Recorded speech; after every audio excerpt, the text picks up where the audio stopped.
দেবী বিপত্তারিণীর ব্রত পালন করলে সুখে ভরে উঠবে আপনার সংসার। এই নিয়ম না মানলে কিন্তু সন্তুষ্ট করতে পারবেন না দেবীকে। বিপত্তারিণীর ব্রতয় লাগবে কোন কোন জিনিস, বাড়িতেই কিভাবে করবেন বিপত্তারিণীর পুজো ও ব্রতপাঠ, পুরোহিত ছাড়াই উপবাস রেখে বাড়িতে পুজো করার সকল নিয়ম কানুন জেনে নিন আমার আজকের এই ছোট্ট ভিডিও থেকে। নমস্কার বন্ধুরা, অজানার পথের নতুন পর্বে আপনাদের সকলকে স্বাগত জানাই। বাংলার গ্রামাঞ্চলের অত্যন্ত পরিচিত এক দেবী হলেন দেবী বিপত্তারিণী। প্রতি বছর নিষ্ঠা ভরে বিপত্তারিণীর ব্রত পালন করে থাকেন বাঙালি মহিলারা। শহর হোক কিংবা গ্রাম, পুজো ব্রত উপলক্ষে দেবীর আরাধনায় বিন্দুমাত্র খামতি থাকে না ভক্তদের। আষাঢ় মাসের শুক্লপক্ষের দ্বিতীয়া থেকে দশমী পর্যন্ত মহা ধুমধাম সহকারে দেবীর পুজোর আয়োজন করে বেশ কিছু মন্দিরে বিপত্তারিণীর পুজো হয়। বিপত্তারিণীর এই ব্রত পালন করলে দূর হয়ে যায় সকল প্রকার সংকট, এমনটাই ভক্তদের বিশ্বাস। নিজেরও সংসারের মঙ্গল কামনায় তাই বহু মহিলারাই পালন করে থাকেন এই বিপত্তারিণীর ব্রত। হিন্দু বাড়িতে এই ব্রত উপবাসের গুরুত্ব খুবই তাৎপর্যপূর্ণ। বাড়িতে বিপত্তারিণীর পুজো ব্রত পালন করলে মেনে চলতে হয় বেশ কিছু নিয়ম।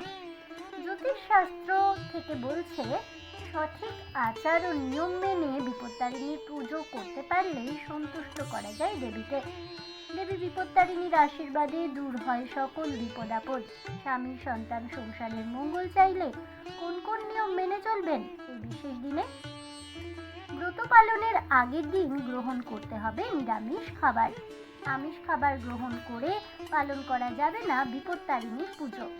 পুজোর সময় 13টা করে ফল, 13টা ফুল নিবেদন করুন দেবীর উদ্দেশ্যে। এছাড়া লাল সুতোয় 13টা গিঁট দিয়ে তাতে বেঁধে দিতে হবে 13 গাছি দুর্বা ঘাস। পুজো শেষ হলে সেই সুতো বেঁধে দিতে হবে সন্তানদের হাতে। ছেলেদের ক্ষেত্রে ডান হাত ও মেয়েদের ক্ষেত্রে বাম হাতে বাঁধতে হবে বিপত্তারিণীর সুতো। সন্তানদের পাশাপাশি এই সুতো বাঁধতে পারেন পরিবারের অন্যান্য সদস্যদের হাতেও। সম্পূর্ণ উপবাস রেখেই আরাধনা করতে হবে মা বিপত্তারিণীর। ব্রত পালন করলে গ্রহণ করা যাবে না চালের কোনো খাবার। পুজো শেষে প্রসাদ গ্রহণের পর 13টা লুচি খাওয়ার কথাও জানিয়েছেন পণ্ডিতরা। ব্রত পালনের পর ব্রত কথা না শুনলে কিন্তু পুজো অসম্পূর্ণ থেকে যায় এবং পুজোর সম্পূর্ণ উপকারিতাও লাভ করা যাবে না। এই ব্রত শেষ করে অবশ্যই পরিবারের সকলের সাথে শুনুন বিপত্তারিণীর ব্রত কথা। পুজোর সময় দেবীর উদ্দেশ্যে পুষ্পাঞ্জলি দেওয়া আবশ্যক। এদিন কর্পূর সহকারে আরতি নিবেদন করতে হবে দেবীকে।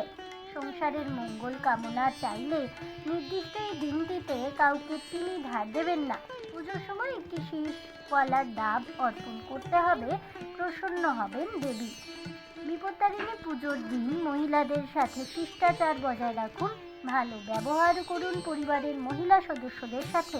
ভুলেও মহিলাদের এই দিন অপমান বা কুবাক্য প্রয়োগ করবেন না। আজ এ পর্যন্তই। তাহলে বন্ধুরা, আমার এই ভিডিওটি শুনে কেমন লাগলো অবশ্যই আমাকে কমেন্টে জানাবেন। ভিডিওটি ভালো লেগে থাকলে লাইক শেয়ার করতে ভুলবেন না। আমার চ্যানেলের নতুন বন্ধু হয়ে থাকলে চ্যানেলটিকে সাবস্ক্রাইব করে দেবেন। পাশে থাকা বেল বাটনটি প্রেস করে রাখবেন নতুন ভিডিওর নোটিফিকেশন পাওয়ার জন্য। ফিরে আসছি পরবর্তী ভিডিও নিয়ে। ততক্ষণ সবাই ভালো থাকুন, সুস্থ থাকুন আর অবশ্যই সঙ্গে থাকুন আর দেখতে থাকুন অজানার পথে।